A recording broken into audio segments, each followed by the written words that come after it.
Part first में आपने सुना कि कोटा के तलवंडी इलाके में रहने वाले बैंक मैनेजर पुनीत हांडा के 7 साल के बेटे रुद्राक्ष का अपहरण कर लिया गया और उसके घर वालों से 2 करोड़ की फिरौती मांगी गई। घर वाले फिरौती की रकम जुटा पाते उससे पहले ही किडनैपर ने उसका मर्डर कर लाश को नहर में फेंक दिया था। 9 अक्टूबर की शाम जब रुद्राक्ष के किडनैपर ने उनके पिता पुनीत को लैंडलाइन नंबर पर कॉल किया तो उसने कहा था कि वे उसके दोस्त मनीष को अच्छे से जानता है। पुलिस को जब ये बात बताई गई तो उन्होंने मनीष को भी पूछताछ के लिए बुलाया। पूछताछ के दौरान पता चला कि मनीष का इस केस में इन्वॉल्वमेंट नहीं है। इसके अलावा पुनीत के घर में काम करने वाली बाई समेत कई लोगों से पुलिस ने उसी रात में पूछताछ कर ली थी। रुद्राक्ष जिन बच्चों के साथ खेल रहा था उनसे बातचीत में पता चला कि रुद्राक्ष जिस शख्स से बात कर रहा था वो शख्स एक कार से आया था। इस पर पुलिस ने 9 अक्टूबर की रात ही पार्क के आसपास के सीसीटीवी फुटेज खंगाले थे। फुटेज में कार पार्क से पास जाती नजर आई।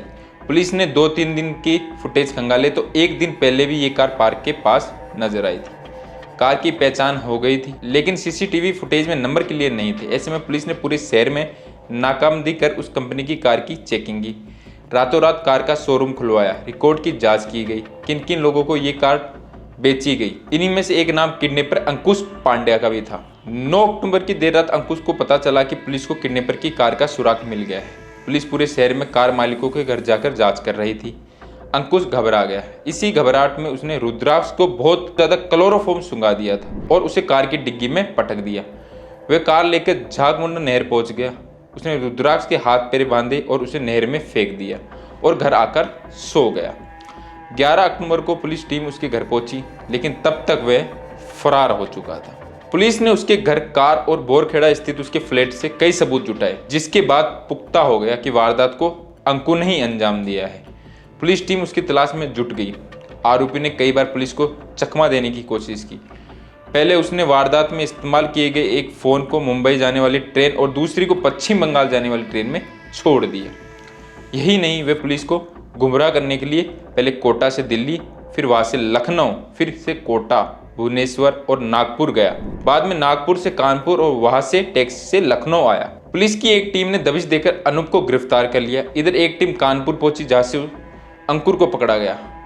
वह किराए पर कमरा लेकर रह रहा था। आरोपी ने एक सुसाइड नोट भी लिख रखा था जिसमें उसने लिखा था कि कुछ लोगों ने जबरन दबाव डालकर मुझे गुमराह किया, मुझसे रुद्राक्ष का अपहरण कराया, मैंने रुद्राक्ष की हत्या नहीं की। ये पत्र मिलने तक मेरी लाश नदी में डूब चुकी होगी।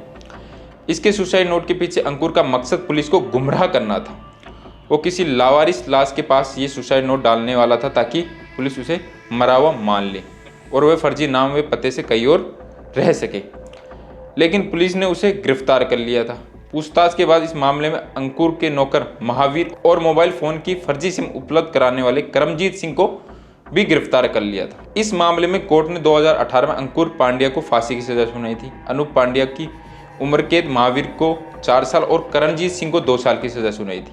बाद में अंकुर की फांसी की सजा उम्र कैद में तब्दील कर दी गई। केस को कोर्ट ने रेयरेस्ट ऑफ रेयर केस माना। आरोपी अंकुर पांड्या वर्तमान में सांगानेर की खुली जेल में था।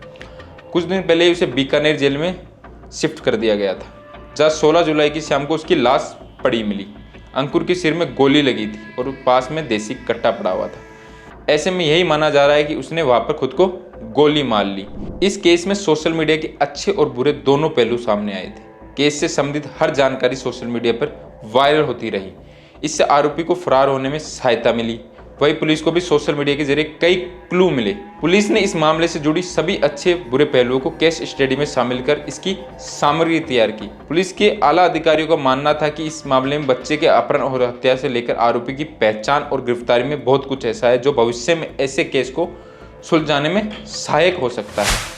नए पुलिसकर्मियों को ट्रेनिंग में इस केस स्टडी के बारे में बताया जाता है। ऐसी अपराध की खबरों के लिए बने रहे। मैं संदीप सिंह और आप देख रहे हैं भारत रफ्तार।